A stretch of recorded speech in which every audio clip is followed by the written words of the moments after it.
നമസ്കാരം. തദ്ദേശം ചാനലിലേക്ക് സ്വാഗതം. കേരളത്തിലെ തദ്ദേശ സ്വയംഭരണ സ്ഥാപനങ്ങളിലേക്കുള്ള തെരഞ്ഞെടുപ്പ് പ്രഖ്യാപിച്ചിരിക്കുകയാണല്ലോ. ഈ തെരഞ്ഞെടുപ്പിൽ സ്ഥാനാർത്ഥികളാകുന്നതിന് നാമനിർദ്ദേശ പത്രിക സമർപ്പിക്കൽ തുടങ്ങിയ നടപടിക്രമങ്ങളെക്കുറിച്ച് നമുക്കൊന്ന് പരിശോധിക്കാം. നാമനിർദ്ദേശ പത്രിക സമർപ്പിക്കുന്നതിനുള്ള സമയപരിധിയെക്കുറിച്ചാണ് അടുത്തതായി പറയുന്നത്. തെരഞ്ഞെടുപ്പ് നോട്ടീസ് പ്രസിദ്ധീകരിച്ച ദിവസം മുതൽ 7 ദിവസത്തിനുള്ളിൽ പത്രിക സമർപ്പിക്കേണ്ടതാണ്. അതിനിടയിൽ പൊതു അവധി ദിനങ്ങളാണെങ്കിൽ ആ പൊതു അവധി ദിവസം സ്വീകരിക്കുന്നതല്ല. നാമനിർദ്ദേശ പത്രിക സമർപ്പിക്കുന്ന അവസാന ദിവസം പൊതു അവധി ദിവസമാണെങ്കിൽ അടുത്ത പൊതു അവധി അല്ലാത്ത ദിവസം സ്വീകരിക്കുന്നതാണ്. പത്രിക സ്വീകരിക്കുന്ന സമയം രാവിലെ 11 മണി മുതൽ 3 മണിക്ക് ഇടയ്ക്കുള്ള സമയമാണ്. ആ സമയത്തല്ലാതെ മറ്റൊരു സമയത്തും പത്രിക സ്വീകരിക്കുന്നതല്ല. പത്രിക സമർപ്പിക്കേണ്ടത് റിട്ടേണിംഗ് ഓഫീസറുടെ ഓഫീസിലോ അസിസ്റ്റന്റ് റിട്ടേണിംഗ് ഓഫീസറുടെ ഓഫീസിലോ ആയിരിക്കണം. നിർദ്ദേശകന്റെ യോഗ്യത: നാമനിർദ്ദേശകൻ ആ മത്സരിക്കുന്ന വാർഡിലെ വോട്ടർ പട്ടികയിൽ പേരുൾപ്പെട്ട ആളായിരിക്കണം. നാമനിർദ്ദേശ പത്രിക ഫോറ 2 സമർപ്പിക്കേണ്ടതാണ്. ഈ ഫോറ തദ്ദേശ സ്വയംഭരണ സ്ഥാപനത്തിൽ സൗജന്യമായി ലഭിക്കുന്നതാണ്. പത്രികയിൽ സ്ഥാനാർത്ഥിയും നാമനിർദ്ദേശകനും ഒപ്പിടേണ്ടതാണ്.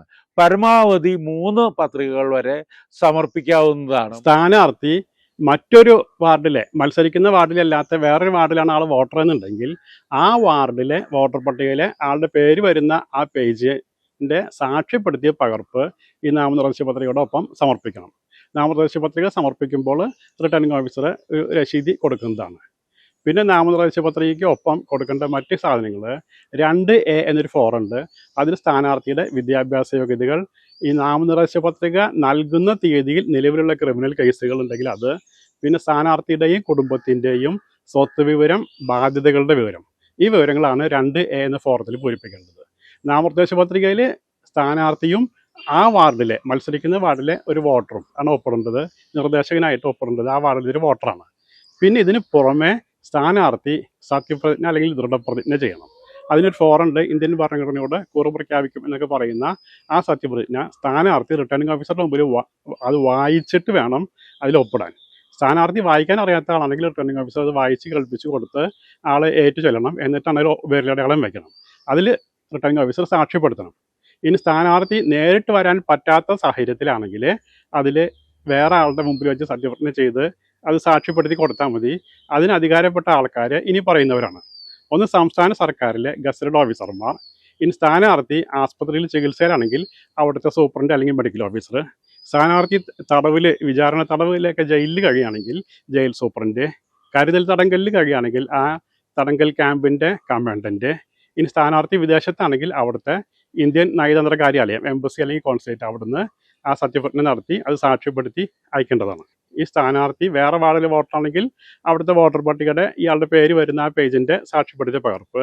നാമനിർദ്ദേശ പത്രികയോടൊപ്പം ഫോറം 2 ഒരു വാങ്മൂലം നൽകേണ്ടതാണ്. അതിൽ തെറ്റായ വിവരങ്ങൾ നൽകുന്നത് നാമനിർദ്ദേശ പത്രിക നിരസിക്കുന്നതിന് കാരണമാകില്ല. നാമനിർദ്ദേശ പത്രികയോടൊപ്പം ഒരു സത്യപ്രതിജ്ഞയോ ദൃഢപ്രതിജ്ഞയോ ചെയ്യേണ്ടതാണ്. അത് സൂക്ഷ്മ പരിശോധനാ തീയതിക്ക് മുൻപായാണ് ചെയ്യേണ്ടത്. ആ ഫോമിൽ ഒപ്പിട്ടാൽ മാത്രം പോരാ, റിട്ടേണിംഗ് ഓഫീസറുടെയോ അത് ചുമതലപ്പെടുത്തിയ വ്യക്തിയുടെയോ മുന്നിൽ ഉള്ളടക്കം വായിച്ച് തീയതി വെച്ച് ഒപ്പിടേണ്ടതാണ്. സ്ഥാനാർത്ഥി ഒരു തുക കെട്ടിവെക്കണം എന്ന് പറഞ്ഞു. അത് ഗ്രാമപഞ്ചായത്തിലേക്കാണെങ്കിൽ 2000 രൂപ, ബ്ലോക്ക് പഞ്ചായത്തിലേക്കോ മുനിസിപ്പാലിറ്റിയിലേക്കാണെങ്കിൽ 4000 രൂപ, ജില്ലാ പഞ്ചായത്തിലേക്കോ കോർപ്പറേഷനിലേക്കാണെങ്കിൽ 5000 രൂപയാണ് അടയ്ക്കേണ്ടത്. പട്ടികജാതി പട്ടികവർഗ വിഭാഗത്തിൽപ്പെട്ട സ്ഥാനാർത്ഥികൾ ഇതിൻ്റെ പകുതി തുക അടച്ചാൽ മതി. പിന്നെ ഒരു സ്ഥാനാർത്ഥിക്ക് 3 നാമനിർദ്ദേശ പത്രിക വരെ സമർപ്പിക്കാം, പക്ഷെ തുക ഒരെണ്ണം അടച്ചാൽ മതി. പിന്നെ ഒരു പഞ്ചായത്ത് അല്ലെങ്കിൽ മുനിസിപ്പാലിറ്റി കോർപ്പറേഷനിലെ ഒന്നിലധികം വാർഡിൽ ഒരാൾ മത്സരിക്കാൻ പാടില്ല. ഒന്നിലധികം മണ്ഡലത്തിൽ നാമനിർദ്ദേശ പത്രിക സമർപ്പിച്ചാൽ അത് എല്ലാം റിജക്റ്റ് ചെയ്യുന്നതാണ് അതിൻ്റെ നിയമവശങ്ങൾ. പിന്നെ ഗ്രാമപഞ്ചായത്ത്, ബ്ലോക്ക് പഞ്ചായത്ത്, ജില്ലാ പഞ്ചായത്ത്, ഈ ത്രിതല പഞ്ചായത്തുകളിലെ വ്യത്യസ്ത തലത്തിൽ ഒരാൾക്ക് ഗ്രാമപഞ്ചായത്തിലേക്കും ബ്ലോക്ക് പഞ്ചായത്തിലേക്കും അല്ലെങ്കിൽ ഗ്രാമപഞ്ചായത്തിലും ജില്ലാ പഞ്ചായത്തിലും അങ്ങനെ ഒന്നിലധികം സ്ഥലത്ത് മത്സരിക്കുന്നതിന് തടസ്സമില്ല. പക്ഷേ ഇങ്ങനെ മത്സരിക്കുകയും അതിൽ ഒന്നിലധികം സ്ഥലത്ത് തിരഞ്ഞെടുക്കപ്പെടുകയും ചെയ്താൽ തിരഞ്ഞെടുക്കപ്പെട്ട് 15 ദിവസത്തിനകം ഇതിൽ ഏതാണ് നിലനിർത്തുന്നതെന്ന് സംസ്ഥാന തിരഞ്ഞെടുപ്പ് കമ്മീഷനെ അറിയിക്കണം. മറ്റത് രാജിവെക്കണം. അങ്ങനെ അല്ലെങ്കിൽ ഈ ജയിച്ച എല്ലാ സ്ഥാനങ്ങളും നഷ്ടപ്പെടുന്നതാണ്. പത്രിക സമർപ്പിക്കുമ്പോൾ റിട്ടേണിംഗ് ഓഫീസർ നാമനിർദ്ദേശ പത്രികയുടെ പ്രാഥമിക പരിശോധന നടത്തേണ്ടതാണ്. തെറ്റായ നാമം, വിവരണം, ക്ലറിക്കൽ പിശക് എന്നിവ തിരുത്താൻ അനുവദിക്കണം. സ്വീകരിക്കുന്ന ഓരോ പത്രികയ്ക്കും ക്രമാനുഗതമായി നമ്പർ നൽകണം. ലഭിച്ച സമയം രേഖപ്പെടുത്തണം. പട്ടിക പ്രസിദ്ധീകരിക്കണം. സ്വീകരിച്ച നാമനിർദ്ദേശ പത്രിക ഓരോ ദിവസവും നോട്ടീസ് ബോർഡിൽ പ്രസിദ്ധീകരിക്കണം. അവസാന ദിവസം വരുന്ന എല്ലാ നാമനിർദ്ദേശ പത്രികകളും പട്ടികയായി പ്രസിദ്ധീകരിക്കണം. പത്രിക സമർപ്പിക്കുന്നതിന് ശേഷം സൂക്ഷ്മ പരിശോധനയ്ക്ക് ഒരു തീയതി നിശ്ചയിക്കുന്ന ദിവസം അതിൻ്റെ സൂക്ഷ്മ പരിശോധന നടത്തേണ്ടതാണ്. അതിൽ റിട്ടേണിംഗ് ഓഫീസറുടെ അധികാരം അർദ്ധ ജുഡീഷ്യൽ ആയിട്ടുള്ളതാണ്. നിയമപരമായ വകുപ്പുകൾ അനുസൃതമായാണോ പത്രികകൾ സമർപ്പിച്ചിരിക്കുന്നത് എന്നാണ് സൂക്ഷ്മ പരിശോധന സമയത്ത് പരിശോധിക്കേണ്ടത്. നാമനിർദ്ദേശ പത്രിക സമർപ്പിച്ച എല്ലാവരെയും റിട്ടേണിംഗ് ഓഫീസർ ഇതിൻ്റെ സൂക്ഷ്മ പരിശോധന സ്ക്രൂട്ടിനി നടത്തുന്ന ദിവസം ഏതാണെന്നും എവിടെ വെച്ചാണെന്നുള്ള കാര്യം അറിയിക്കണം. അപ്പോൾ റിട്ടേണിംഗ് ഓഫീസറുടെ മേൽനോട്ടത്തിൽ മാത്രമാണ് ഈ സ്ക്രൂട്ടിനി നടത്താൻ പാടുള്ളൂ. വേറെ ആർക്കും അസിസ്റ്റന്റ് റിട്ടേണിംഗ് ഓഫീസർക്കൊന്നും ഈ സ്ക്രൂട്ടിനി നടത്താനുള്ള അവകാശമില്ല. അപ്പോൾ റിട്ടേണിംഗ് ഓഫീസർ പറയുന്ന തീയതിയിലും സ്ഥലത്തും സമയത്തുമാണ് ഈ സൂക്ഷ്മ പരിശോധന നടക്കുന്നത്. അത് നാമനിർദ്ദേശ പത്രിക സമർപ്പിക്കാനുള്ള അവസാന ദിവസത്തിന് ശേഷമാണ് ഈ സൂക്ഷ്മ പരിശോധന നടത്തുന്നത്. അപ്പോൾ സൂക്ഷ്മ പരിശോധന സമയത്ത് അവിടെ ഹാജരാവേണ്ടത് സ്ഥാനാർത്ഥിയുടെ ഇലക്ഷൻ ഏജൻറ്റ്, സ്ഥാനാർത്ഥിയെ നാമനിർദ്ദേശം ചെയ്ത ആ വോട്ടർ, പിന്നെ സ്ഥാനാർത്ഥി രേഖാമൂലം അധികാരപ്പെടുത്തുന്ന ഒരാൾ. അത് വക്കീലോ അങ്ങനെ ആരെങ്കിലും ഒരാൾ, നിയമവശങ്ങൾ അറിയുന്ന ആളോ അങ്ങനെ ഒരാളെ സ്ഥാനാർത്ഥിക്ക് കൊണ്ടുവരാം. അപ്പോൾ സ്ഥാനാർത്ഥിയും കൂടെ 3 പേരാണ് പരമാവധി ഈ സൂക്ഷ്മ പരിശോധനയ്ക്ക് വരാൻ പാടുള്ളൂ. വേറെ ആർക്കും പാടില്ല. പിന്നെ റിട്ടേണിംഗ് ഓഫീസറാണ് സൂക്ഷ്മ പരിശോധന നടത്തേണ്ടത്. റിട്ടേണിംഗ് ഓഫീസർക്ക് ഒഴിവാക്കാനാവാത്ത സാഹചര്യങ്ങളുണ്ടെങ്കിൽ രേഖാമൂലം അസിസ്റ്റന്റ് റിട്ടേണിംഗ് ഓഫീസറെ അധികാരപ്പെടുത്തിയിട്ട് ഉണ്ടാവണം. വിവരം ജില്ലാ തെരഞ്ഞെടുപ്പ് ഉദ്യോഗസ്ഥനെ അറിയിക്കും വേണം. റിട്ടേണിംഗ് ഓഫീസർ ഇതിൽ പക്ഷപാതങ്ങളൊന്നും കാണിക്കാതെ നിഷ്പക്ഷമായിട്ടും മര്യാദയോടും കൂടി വേണം, വളരെ സൂക്ഷ്മമായിട്ട് വേണം ചെയ്യാൻ. ഒരു കോടതിയുടെ പോലെ നിഷ്പക്ഷമായിട്ട് വേണം ആ കാര്യത്തിൽ ചെയ്യുന്നതിന്. ഒരു ഉദ്യോഗസ്ഥ നിയന്ത്രണ രീതിയിലല്ല, ഒരു ക്വാസി ജുഡീഷ്യൽ അധികാരം ഉപയോഗിച്ചുകൊണ്ടാണ് ചെയ്യുന്നത്. എല്ലാ സ്ഥാനാർത്ഥികളുടെയും പത്രികകൾ പരിശോധിക്കാൻ സ്ഥാനാർത്ഥികൾക്കോ ഏജന്റുമാർക്കോ ന്യായമായ അവസരം നൽകണം. യോഗ്യത അയോഗ്യത തീയതി സംബന്ധിച്ച് സൂക്ഷ്മ പരിശോധന തീയതിയെ അടിസ്ഥാനമാക്കിയാണ് പരിശോധന നടത്തുന്നത്. പ്രായം 21 വയസ്സ് നാമനിർദ്ദേശ പത്രിക നൽകുന്ന ദിവസമാണ് പൂർത്തിയാവേണ്ടത്. എല്ലാ പത്രികകളും പരിശോധിക്കണം. ഒരു സ്ഥാനാർത്ഥി സമർപ്പിച്ച ഒന്നിലധികം പത്രികകൾ ഉണ്ടെങ്കിൽ എല്ലാ സൂക്ഷ്മ പരിശോധനയ്ക്ക് വിധേയമാക്കണം. പിശകുകൾ പരിഹരിക്കൽ. ഒരു പത്രികയിലെ ചെറിയ പിശകുകൾ അതേ സ്ഥാനാർത്ഥി മറ്റൊരു പത്രികയിലെ ശരിയായ വിവരങ്ങൾ ഉപയോഗിച്ച് പരിഹരിക്കാം. തെറ്റായ നിരസിക്കൽ തെരഞ്ഞെടുപ്പ് അസാധുവാക്കാനും ഖജനാവിന് നഷ്ടം വരുത്താനും ഇടയാക്കും. അർദ്ധ ജുഡീഷ്യൽ അതോറിറ്റിയാണ് റിട്ടേണിംഗ് ഓഫീസർ. അയാളുടെ എല്ലാ പ്രവർത്തനവും തിരഞ്ഞെടുപ്പ് കാലത്ത് അർദ്ധ ജുഡീഷ്യൽ പ്രവർത്തനമാണ്. നാമനിർദ്ദേശത്തിൻ്റെ സാധുത തീരുമാനിക്കുന്നതിൽ റിട്ടേണിംഗ് ഓഫീസർ സ്വതന്ത്രമായി പ്രവർത്തിക്കേണ്ടതാണ്. ഇക്കാര്യത്തിൽ റിട്ടേണിംഗ് ഓഫീസർ മുകളിൽ നിന്നുള്ള നിർദ്ദേശം, അതായത് സംസ്ഥാന തെരഞ്ഞെടുപ്പ് കമ്മീഷൻ്റെയോ ജില്ലാ തെരഞ്ഞെടുപ്പ് ഉദ്യോഗസ്ഥൻ്റെ നിർദ്ദേശങ്ങളോ മാർഗനിർദ്ദേശങ്ങളോ സ്വീകരിക്കേണ്ടതില്ല. സൂക്ഷ്മ പരിശോധന സമയത്ത് ഓരോ സ്ഥാനാർത്ഥിയുടെയും ഈ നാമനിർദ്ദേശ പത്രികയും ഈ 2A ഫോറവും എല്ലാം അവിടെ വരുന്ന ആർക്കും, അതിൽ മറ്റുള്ള സ്ഥാനാർത്ഥികൾക്ക് അവരുടെ ഏജൻറ്റ്, നാമനിർദ്ദേശകൻ, കൂടെ വന്ന ആൾ, ഈ ആർക്കും ഇത് പരിശോധിക്കാനുള്ളതാണ്. ഇത് പരസ്യമാണ്, എല്ലാവർക്കും പരിശോധിക്കാം. അപ്പോൾ ആർക്കെങ്കിലും ഈ 2A ഫോറത്തിലോ ഇത് നാമനിർദ്ദേശ പത്രികയിലൊക്കെ പറയുന്ന കാര്യങ്ങളിൽ, അങ്ങനെ കൂടെ സമർപ്പിച്ച ജാതി സർട്ടിഫിക്കറ്റ് അങ്ങനെയുള്ള കാര്യങ്ങളിൽ എന്തെങ്കിലും എതിർപ്പുണ്ടെങ്കിൽ അവിടെ വെച്ച് പറയാം. അപ്പോൾ എതിർപ്പ് ഉന്നയിച്ചു കഴിഞ്ഞാൽ ഇനി വേറെ ആരും ഉന്നയിച്ചില്ല, റിട്ടേണിംഗ് ഓഫീസർക്ക് ഈ സ്ഥാനാർത്ഥി തന്ന കാര്യങ്ങളിൽ തെറ്റുണ്ടെന്ന് ബോധ്യപ്പെട്ട റിട്ടേണിംഗ് ഓഫീസർക്കും എതിർപ്പ് ഉന്നയിക്കാം. അപ്പം ഏതെങ്കിലും സ്ഥാനാർത്ഥിയെ അതിൻ്റെ ഏജൻറ്റുമാരോ ഒക്കെ ഉന്നയിച്ചാൽ അത് എഴുതി വെക്കണം. റിട്ടേണിംഗ് ഓഫീസർ അത് രേഖാമൂലം തരാൻ പറയണം. റിട്ടേണിംഗ് ഓഫീസർ അത് കഴിഞ്ഞ് മറ്റേ സ്ഥാനാർത്ഥിയോട് നിങ്ങൾക്ക് ഇതിനെക്കുറിച്ച് എന്താ പറയാനുള്ളത് ചോദിച്ച്, അപ്പോൾ 2 കൂട്ടരുടെയും രേഖാമൂലം വാങ്ങിയിട്ട് റിട്ടേണിംഗ് ഓഫീസർ തീരുമാനം രേഖാമൂലം തന്നെ എടുക്കണം. ഇതിൽ ഈ നാമനിർദ്ദേശ പത്രിക സ്വീകരിച്ചു അല്ലെങ്കിൽ നിരസിച്ചും തീരുമാനം എടുക്കുകയും അതിൻ്റെ പകർപ്പ് 2 കൂട്ടർക്കും കൊടുക്കും വേണം. ഇനി ഏതെങ്കിലും സ്ഥാനാർത്ഥിയോ അതിൻ്റെ കൂടെയുള്ള ആരും വന്നില്ലെങ്കിൽ പോലും അവരുടെ നാമനിർദ്ദേശ പത്രിക റിജക്റ്റ് ചെയ്യാനൊന്നും പറ്റില്ല. അത് സൂക്ഷ്മ പരിശോധന നടത്തുക തന്നെ വേണം. നാമനിർദ്ദേശ പത്രിക സ്വീകരിക്കുകയോ തള്ളിക്കളയുകയോ ചെയ്യേണ്ടത് തികച്ചും മെറിറ്റിൻ്റെ അടിസ്ഥാനത്തിലാണ്. സ്ഥാനാർത്ഥിയോ കൂടെയുള്ള ആളെ വന്നില്ല എന്നുള്ളത് ഒരു തടസ്സം അല്ല. അപ്പോൾ നാമനിർദ്ദേശ പത്രികയിൽ ഇനി എന്തെങ്കിലും പോരായ്മകളുണ്ടെങ്കിൽ അത് പരിഹരിക്കാൻ സ്ഥാനാർത്ഥി അനുവദിക്കണം. പിന്നെ ക്ലറിക്കൽ എറർ പോലുള്ള ചെറിയ ചെറിയ സാങ്കേതിക തെറ്റുകൾ, എഴുതുമ്പോൾ വന്നുള്ള ചെറിയ തെറ്റുകളൊക്കെ അവഗണിക്കാവുന്നതാണ്. അതിൻ്റെ പേരിൽ നാമനിർദ്ദേശ പത്രിക നിരസിക്കേണ്ട കാര്യം ഇല്ല. സൂക്ഷ്മ പരിശോധന ദിനം നീട്ടിവെക്കാൻ പാടില്ല. ആ നിശ്ചിത തീയതിയിൽ തന്നെ അത് നടത്തേണ്ടതാണ്. ഇനി അതിനൊരു അപവാദമുള്ളത് കലാപം, തുറന്നാക്രമം അല്ലെങ്കിൽ നിയന്ത്രണത്തിന് അതീതമായ കാരണം എന്നിവയാൽ നടപടിക്രമങ്ങൾ തടസ്സപ്പെട്ടാൽ മാറ്റിവെക്കാം. നാമനിർദ്ദേശ പത്രികയുമായി ബന്ധപ്പെട്ട് എതിർപ്പുന്നയിക്കപ്പെട്ടാൽ ബന്ധപ്പെട്ട സ്ഥാനാർത്ഥിക്ക് സൂക്ഷ്മ പരിശോധനയ്ക്ക് നിശ്ചയിച്ചതിന് ശേഷം 1 ദിവസം കൂടി അനുവദിക്കാവുന്നതാണ്. അതിനുള്ളിൽ സ്ഥാനാർത്ഥി ബന്ധപ്പെട്ട രേഖകൾ ഹാജരാക്കിയില്ലെങ്കിൽ അത് നിരസിക്കേണ്ടതാണ്. നാമനിർദ്ദേശ പത്രികയിലെ ചെറിയ പിശകുകൾ അവഗണിക്കാം. കാര്യമായ സ്വഭാവമില്ലാത്ത എന്തെങ്കിലും പോരായ്മയുടെ പേരിൽ നാമനിർദ്ദേശ പത്രിക നിരസിക്കാൻ പാടില്ല. പ്രത്യേകിച്ച് സാങ്കേതികമായിട്ടുള്ള ക്ലറിക്കൽ പിശകുകളാണ് അവഗണിക്കേണ്ടത്. ഇതിൻ്റെ പ്രാഥമിക പരിശോധനയും തിരുത്തലും നാമനിർദ്ദേശ പത്രിക സമർപ്പിക്കുന്ന സമയത്ത് തന്നെ റിട്ടേണിംഗ് ഓഫീസർ പരിശോധിക്കേണ്ടതാണ്. സ്ഥാനാർത്ഥിയുടെയും നിർദ്ദേശകൻ്റെയും വോട്ടർ പട്ടികയിലെ നമ്പറുകൾ വോട്ടർ പട്ടികയിൽ നൽകിയിട്ടുള്ളതുമായി ഒത്തുനോക്കേണ്ടതാണ്. ഒരു പൊരുത്തക്കേട് കണ്ടെത്തിയാൽ സ്ഥാനാർത്ഥിയോടോ നാമനിർദ്ദേശകനോടോ അത് തിരുത്താൻ ആവശ്യപ്പെടാം.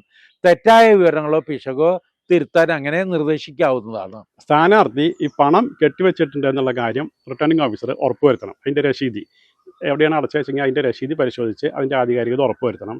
പിന്നെ സ്ഥാനാർത്ഥി ഈ നാട്ടിൽ വോട്ടറല്ല, ഇവിടെ താമസമില്ല എന്നുള്ള ആക്ഷേപം ഉണ്ടെങ്കിൽ അത് ഇവിടെ പരിഗണിക്കാൻ കഴിയില്ല. അത് വോട്ടർ പട്ടിക തയ്യാറാക്കുന്ന സമയത്ത് ഉന്നയിക്കേണ്ട കാര്യങ്ങളാണ് അതൊക്കെ. ഒരാൾ നാട്ടിൽ താമസമുണ്ടോ ഇല്ല എന്നുള്ളതൊക്കെ അതിൽ ഈ സോഷ്യൽ പരിശോധനയിൽ പരിശോധിക്കേണ്ട കാര്യം ഇല്ല. പിന്നെ സ്ഥാനാർത്ഥിയുടെ ഇത് നാമനിർദ്ദേശ പത്രിക റിജക്റ്റ് ചെയ്യണമെങ്കിൽ ആൾ നിയമപരമായിട്ട് യോഗ്യതകളില്ലാത്ത ആളാവണം, അല്ലെങ്കിൽ ഏതെങ്കിലും തരം അയോഗ്യതകൾ ഉണ്ടാവണം. പിന്നെ കാലത്ത് 11 മണിക്ക് മുമ്പോ ഉച്ചകഴിഞ്ഞ് 3 മണിക്കോ ശേഷം ഇത് സമർപ്പിച്ചു അങ്ങനെയാണെങ്കിൽ, അല്ലെങ്കിൽ സ്ഥാനാർത്ഥി ചുമതലപ്പെടുത്തിയ ആൾ അല്ലാണ്ട് ആരെങ്കിലും സമർപ്പിച്ച്, അങ്ങനെയൊക്കെ ഉണ്ടെങ്കിൽ കാരണങ്ങളാണ് നിരസിക്കാനുള്ള സാങ്കേതിക കാരണങ്ങൾ വരുന്നത്. പൊതു അറിയിപ്പിൽ വ്യക്തമായ സ്ഥലത്തല്ലാതെ സമർപ്പിച്ചാൽ, നിർദ്ദിഷ്ട ഫോർമ് സമർപ്പിച്ചില്ലെങ്കിൽ, നാമനിർദ്ദേശ പത്രികയിൽ ഒപ്പിട്ടില്ലെങ്കിലോ ഒപ്പ് യഥാർത്ഥമല്ലെങ്കിലോ, നിർദ്ദേശകൻ സമർപ്പിക്കുന്ന സമയത്ത് ആ മണ്ഡലത്തിൽ വോട്ടർ അല്ലെങ്കിൽ നിയമാനുസൃതം ശരിയായ രീതിയിൽ നിക്ഷേപം നടത്തിയിട്ടില്ലെങ്കിൽ, ഒന്നിലധികം വാർഡുകളിൽ നാമനിർദ്ദേശ പത്രിക സമർപ്പിച്ചാൽ സ്ഥാനാർത്ഥി സത്യപ്രതിജ്ഞയോ ദൃഢപ്രതിജ്ഞയോ എടുത്തില്ലെങ്കിൽ, പട്ടികജാതി പട്ടികവർഗ സംവരണ സ്ഥാനാർത്ഥി ആ വിഭാഗത്തിൽ ഉൾപ്പെടുന്നില്ലെങ്കിൽ, നാമനിർദ്ദേശ പത്രികയിൽ പ്രായം വ്യക്തമാക്കാതിരുന്നാൽ, സ്ഥാനാർത്ഥിയോ നിർദ്ദേശകനോ ഉചിതമായ സ്ഥലങ്ങളിൽ ഒപ്പിട്ടില്ലെങ്കിൽ, വോട്ടർ പട്ടികയുടെ പകർപ്പ് ഫോമിനൊപ്പം നാമനിർദ്ദേശ പത്രികയൊപ്പം സമർപ്പിച്ചില്ലെങ്കിൽ, അല്ലെങ്കിൽ ഫോം N1 അറിയിപ്പ് നൽകിയിട്ട് വോട്ടർ പട്ടികയുടെയോ അതിൻ്റെ സാക്ഷ്യപ്പെടുത്തിയ പകർപ്പോ ഹാജരാക്കിയില്ലെങ്കിൽ എല്ലാം നാമനിർദ്ദേശ പത്രിക നിരസിക്കാൻ കാരണമാവും. നാമനിർദ്ദേശ പത്രിക നിരസിക്കുന്നുണ്ടെങ്കിൽ അത് കൃത്യമായിട്ടുള്ള കാരണം രേഖപ്പെടുത്തി വേണം ചെയ്യാൻ. കാരണം ഇത് പിന്നീട് ഇലക്ഷൻ കേസ് പോലുള്ള കാര്യങ്ങളൊക്കെ വരുന്നതാണ്. അതുകൊണ്ട് അത്രയും ശ്രദ്ധിച്ച് വേണം റിട്ടേണിംഗ് ഓഫീസർ കാര്യം ചെയ്യാൻ. സ്ഥാനാർത്ഥിത്വം പിൻവലിക്കൽ. സൂക്ഷ്മ പരിശോധന കഴിഞ്ഞാൽ ഉടൻ തന്നെ സ്ഥാനാർത്ഥിത്വം പിൻവലിക്കേണ്ട അവസാന ദിവസം ഉച്ചയ്ക്ക് 3 മണി മുൻപായി വരെ നോട്ടീസ് നൽകാം. പിൻവലിക്കൽ ഫോം നമ്പർ 5 മാത്രമേ നോട്ടീസ് നൽകാവൂ. അവസാന ദിവസം അവധിയാണെങ്കിൽ അടുത്ത പ്രവൃത്തി ദിവസം ഉച്ചകഴിഞ്ഞ് 3 മണി മുൻപ് നോട്ടീസ് നൽകേണ്ടതാണ്. ഇത് പിൻവലിക്കൽ നോട്ടീസ് കൈമാറാൻ അധികാരമുള്ളവർ ആരൊക്കെയാണെന്ന് നമുക്ക് നോക്കാം. ഒന്നുകിൽ സ്ഥാനാർത്ഥി നേരിട്ട്, അല്ലെങ്കിൽ അദ്ദേഹത്തിൻ്റെ നിർദ്ദേശകൻ, അല്ലെങ്കിൽ അദ്ദേഹത്തിൻ്റെ തെരഞ്ഞെടുപ്പ് ഏജന്റ്. നിർദ്ദേശകനോ തെരഞ്ഞെടുപ്പ് ഏജന്റോ നോട്ടീസ് പിൻവലിക്കാൻ നോട്ടീസ് നൽകുകയാണെങ്കിൽ സ്ഥാനാർത്ഥി രേഖാമൂലം അധികാരപ്പെടുത്തിയിട്ടുള്ള കത്തോടെ ഹാജരാക്കണം. സ്ഥാനാർത്ഥിത്വം പിൻവലിക്കാനുള്ള അവസാന ദിവസം 3 മണി കഴിഞ്ഞാൽ ഈ നാമനിർദ്ദേശ പത്രിക സമർപ്പിച്ച സാധുവായിട്ടുള്ള സ്ഥാനാർത്ഥികളുടെ ലിസ്റ്റ് തയ്യാറാക്കണം. അത് റിട്ടേണിംഗ് ഓഫീസറുടെ ഓഫീസിലും തദ്ദേശ ഭരണ സ്ഥാപനത്തിലും പരസ്യപ്പെടുത്തും. അപ്പോൾ സ്ഥാനാർത്ഥികളുടെ പേരിൻ്റെ ആദ്യത്തെ അക്ഷരം മലയാള അക്ഷരമാല ക്രമത്തിലാണ് തയ്യാറാക്കേണ്ടത്. ഈ ക്രമത്തിലായിരിക്കും ബാലറ്റ് പേപ്പറിൽ വരുന്നത്. ഇനി ഒരേ സ്ഥാനാർത്ഥിയുടെ പേര്, മേൽവിലാസം, ചിഹ്നങ്ങൾ, ഇതാണ് ആ ലിസ്റ്റിൽ വരേണ്ടത്. പിന്നെ സ്ഥാനാർത്ഥിയുടെ ഒരേ പേരുള്ള ഒന്നിലധികം സ്ഥാനാർത്ഥികളുണ്ടെങ്കിൽ പേരിൻ്റെ കൂടെ വേറെ വീട്ടുപേര്, അച്ഛൻ്റെ പേരോ അല്ലെങ്കിൽ തൊഴിലിൻ്റെ പേര്, അഡ്വക്കേറ്റ്, ഡോക്ടർ, അങ്ങനെ എന്തെങ്കിലും ചേർക്കണമെങ്കിൽ ചേർക്കാവുന്നതാണ്. പിന്നെ പേരിൻ്റെ കൂടെ വലിയ വെളിപ്പേര് ചേർക്കണമെന്നുണ്ടെങ്കിൽ അത് സ്ഥാനാർത്ഥി അപേക്ഷ പ്രത്യേകം പറഞ്ഞാൽ അത് പേരിൻ്റെ കൂടെ ബ്രാക്കറ്റിൽ വെളിപ്പേരുണ്ടെങ്കിൽ അതും ചേർക്കാവുന്നതാണ്. റിട്ടേണിംഗ് ഓഫീസർ നോട്ടീസിൻ്റെ സത്യസന്ധതയും നോട്ടീസ് നൽകുന്ന വ്യക്തിയുടെ ഐഡൻറ്റിറ്റിയും ബോധ്യപ്പെടണം. ഫോം നമ്പർ 5 രസീത് ഭാഗം വേർപ്പെടുത്തി നോട്ടീസ് നൽകുന്ന വ്യക്തിക്ക് കൈമാറണം. ഇനി പിൻവലിക്കൽ നോട്ടീസ് നൽകിയ വ്യക്തിക്ക് ഒരിക്കലും അത് റദ്ദാക്കാൻ അനുവാദമില്ല. സ്വീകരിച്ച നോട്ടീസ് റിട്ടേണിംഗ് ഓഫീസറുടെ നോട്ടീസ് ബോർഡിലും തദ്ദേശ സ്ഥാപനത്തിൻ്റെ നോട്ടീസ് ബോർഡിൽ പ്രസിദ്ധീകരിക്കേണ്ടതാണ്. നാമനിർദ്ദേശ പത്രിക പിൻവലിക്കാനുള്ള അവസാന ദിവസം കഴിഞ്ഞിട്ട് ഒരു വാർഡിൽ ഒരു സ്ഥാനാർത്ഥി മാത്രമേ അവശേഷിക്കുന്നുള്ളൂ എങ്കിൽ ആളെ തിരഞ്ഞെടുക്കപ്പെട്ടതായിട്ട് പ്രഖ്യാപിച്ച് റിട്ടേണിംഗ് ഓഫീസറെ തെരഞ്ഞെടുപ്പ് സർട്ടിഫിക്കറ്റ് കൊടുക്കണം. ആ വാർഡിൽ പിന്നെ തെരഞ്ഞെടുപ്പ് പ്രക്രിയ തുടർന്ന് നടത്തേണ്ട കാര്യമില്ല. നാമനിർദ്ദേശ പത്രിക സമർപ്പിക്കൽ അതിൻ്റെ സൂക്ഷ്മ പരിശോധന, നാമനിർദ്ദേശ പത്രിക പിൻവലിക്കൽ തുടങ്ങിയിട്ടുള്ള കാര്യങ്ങളാണ് ഇവിടെ വിവരിച്ചത്. ഇതുമായി ബന്ധപ്പെട്ട് കേരള പഞ്ചായത്ത് രാജ് നിയമം, കേരള മുനിസിപ്പൽ നിയമം, 1951 ജനപ്രാതിനിധ്യ നിയമം, മറ്റ് സംസ്ഥാന തെരഞ്ഞെടുപ്പ് കമ്മീഷൻ്റെ കാലാകാലങ്ങളിലുള്ള വിജ്ഞാപനങ്ങൾ എന്നിവ പരിശോധിച്ച് കൃത്യത ഉറപ്പുവരുത്തേണ്ടതാണ്. തെരഞ്ഞെടുപ്പ് നടപടിക്രമങ്ങളുടെ ഭാഗമായിട്ടുള്ള വിശദവിവരങ്ങൾ അടുത്ത എപ്പിസോഡിൽ നിങ്ങൾക്ക് കാണാവുന്നതാണ്.